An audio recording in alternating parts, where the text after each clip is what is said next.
What really happens to a woman after divorce? Not what you were told. And definitely not what she shows on social media. Let's start with the uncomfortable truth most men don't want to hear. In the majority of cases, a wife doesn't leave because the husband abused her, didn't love her enough, or seriously messed up. She leaves because her expectations of family life didn't come true. And all of that disappointment gets emotionally attached to one person. You. That's not cruelty. That's psychology. We're talking about her emotional state, not the surface-level excuses. A woman naturally links how she feels about life to the man she lives with. So when life feels heavy, boring, limiting, or disappointing, the man beside her becomes the symbol of that feeling. Modern culture completely distorts the idea of marriage. It sells the fantasy that family life is supposed to feel like a constant celebration. In reality, marriage is repetitive, demanding, restrictive, and emotionally exhausting work. If a woman is not truly prepared for that, or was prepared only in words, every single day slowly drains her patience. That's how it happens. Not suddenly. Not dramatically. Day by day. Until one morning she says, "I don't love you anymore," or "I don't know what I want." Now you understand why divorce is rarely a tragedy for women. At that moment, she genuinely believes her life can be better without you. And in her mind, she has two options. The first option is brutal honesty with herself. To admit that she wasn't actually ready for real family life. That her expectations were unrealistic. That you're not the villain. And then rebuild her perception of relationships from scratch. But destroying that illusion is extremely painful. It's like expecting a trip to Disneyland, and realizing halfway that you're actually heading to a hard shift job, with fun allowed only on weekends if there's any energy left. Most women don't choose this path. They choose the second option. They get off the bus. They sincerely believe the problem wasn't marriage itself, it was the man. And that somewhere out there exists another driver, another route, another relationship that will finally take them to Disneyland. This belief feels logical to her. It feels hopeful. It feels right. And this is where the Rayal story begins. The first stage after divorce is euphoria. Relief. A sense of freedom. Finally, it's over. Now I'll live differently. This feeling is real. And it's important you understand why it happens. For a long time, every day inside the marriage she looked at you and felt irritation. She criticized your habits, your reactions, your behavior. But if you dig deeper, it wasn't really you who irritated her. What actually annoyed her were the emotional conditions of family life itself. Responsibilities. Limitations. Routine. The constant need to adapt, compromise, carry obligations. You just became the face of that pressure. That's why, even if she cried before the divorce, don't romanticize it. Those tears were not about losing you. They were about releasing tension. Deep down, she feels relieved that it's finally over. For the first few months after divorce, a woman lives in anticipation of a miracle. She's convinced that now everything will change on its own. That happiness will simply appear because the wrong man is no longer there. But then reality slowly catches up. And this is where the second stage begins. Because joy without real foundations doesn't last long. Sooner or later, it needs proof. And there is none. From this point, there are three possible paths. The first path is a relatively emotionally stable woman. After 6 to 8 months, if you've maintained proper distance, she may start experiencing regret. Not dramatic regret. Not tears. Subtle signals. She becomes curious. She tries to, accidentally, check on you. She tests emotional proximity. Sometimes she attempts small moments of closeness. This doesn't mean she's ready to run back. It only means the illusion is cracking. Your task here is simple. You continue distancing. No chasing. No emotional explanations. Over time, she either fully exits this phase or moves deeper into it on her own. The second path is a problematic woman. She tries to maintain the illusion of inevitable happiness artificially. Through pop psychology, female trainings, self-love, finding herself. She starts changing her appearance. Losing weight. New hairstyle. New image. She calls it growth. In reality, she's reinforcing a distorted picture of the world. The deeper she goes into this narrative, the more painful the eventual collision with reality will be. And that collision is inevitable. This collision with reality doesn't happen instantly. It can take a year. 2 years. Sometimes even 5. But it always happens. Because living in a fantasy requires constant emotional fuel. And sooner or later, it runs out. Now let's talk about the third path. The most common one. A problematic woman runs to dating apps.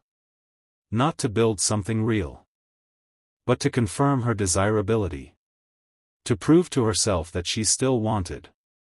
Sometimes she quickly finds another man. And at first, everything looks perfect. Novelty. Dopamine. Excitement. No routine. No obligations. No responsibility. She finally gets what she thought she was missing.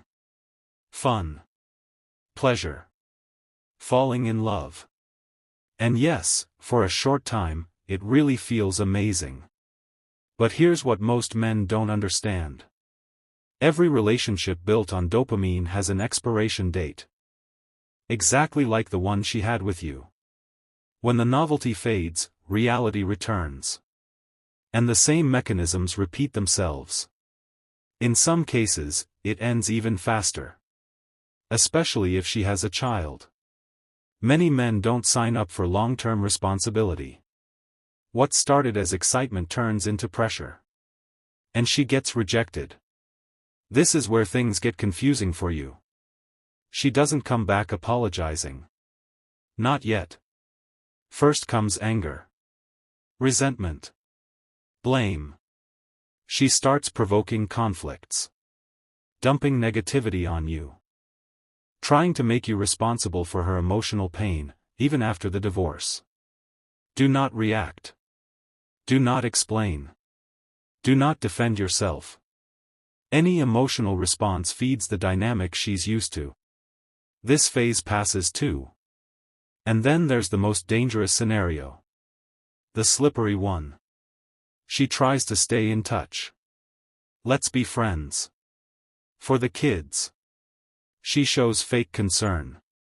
Fake empathy. Pretends to care. She asks, "How are you?"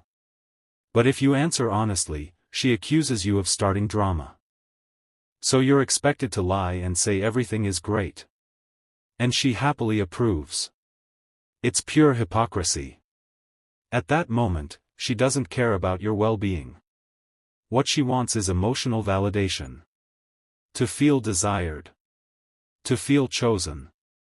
To feel alive again. And she believes the next relationship will finally give her that. For now. Here's the part no one tells her. And no one wants to hear. There is a simple rule of life. 2 people cannot experience intense, mutual passion for years. It's biologically impossible. Dopamine always drops. Someone always loses interest first. And this is where her strategy fails. Your ex is dopamine dependent. Her life already proves it. She left one relationship searching for a stronger emotional high. And she'll do the same again when the feeling fades. That's why her new relationship already has a countdown timer. Every single day, the emotional intensity decreases. Less excitement. Less novelty. Less dopamine. She may look happy. Post smiling photos. Show romantic moments. Laugh louder. Demonstrate happiness harder than ever. But the more she indulges in dopamine, the higher the dose she'll need next time. And one day, it won't be enough. At some point, a question appears. Why would she ever return to you? Why not just keep replacing men one by one? Here's the answer. If you didn't beg. If you didn't chase. If you didn't react emotionally. If you didn't give her negativity to feed on. You became emotionally scarce. And scarcity increases dopamine. Distance does something nothing else can. It creates emotional contrast. It removes predictability. It reactivates curiosity. That's why, in many cases, the emotional pull shifts back toward you. Not because you changed her mind with words. But because the emotional conditions changed. This is also why so many men come after divorce saying, "I want my family back." And I understand that desire. But here's the hard reality. Only about 20% of cases involve emotionally stable women. In those situations, short-term distancing can work. 5 or 6 months. She returns. Apologizes. And then behavior is corrected. In the other 80%, the process is much longer. She must fully collide with reality. Sometimes more than once. She must experience disappointment. Pain. Loss of illusions. And distancing is still necessary. But it won't be fast. And in some cases, the real question isn't how to bring her back. It's whether it even makes sense. Now let's talk about you. Because this story is not really about her. After divorce, most men make the same mistake.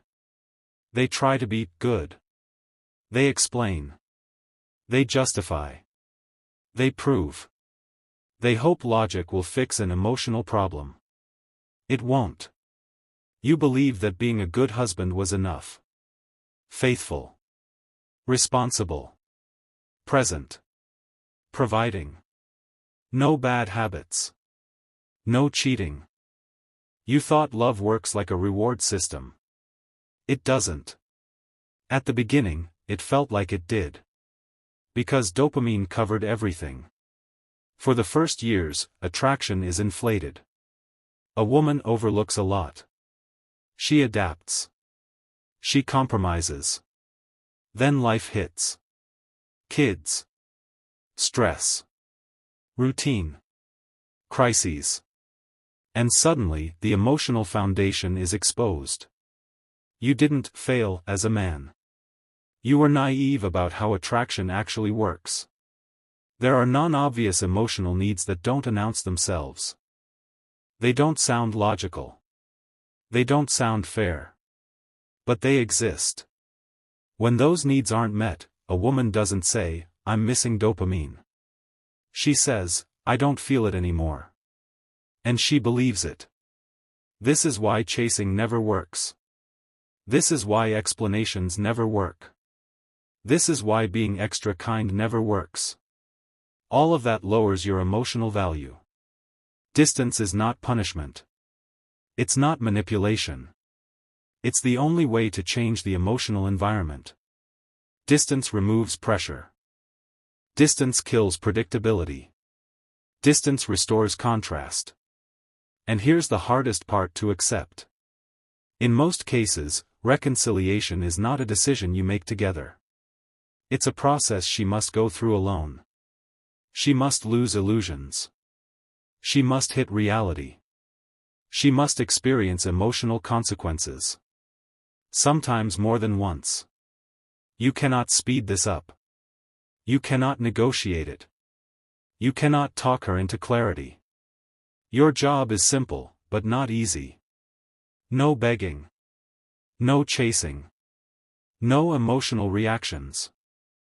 No being her friend. No absorbing her negativity. You build your life as if she is not coming back. And that's the paradox. The moment you genuinely stop trying to get her back, is the moment the emotional balance shifts. Sometimes she returns. Sometimes she doesn't.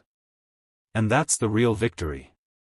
Because either way, you stop living in emotional dependency.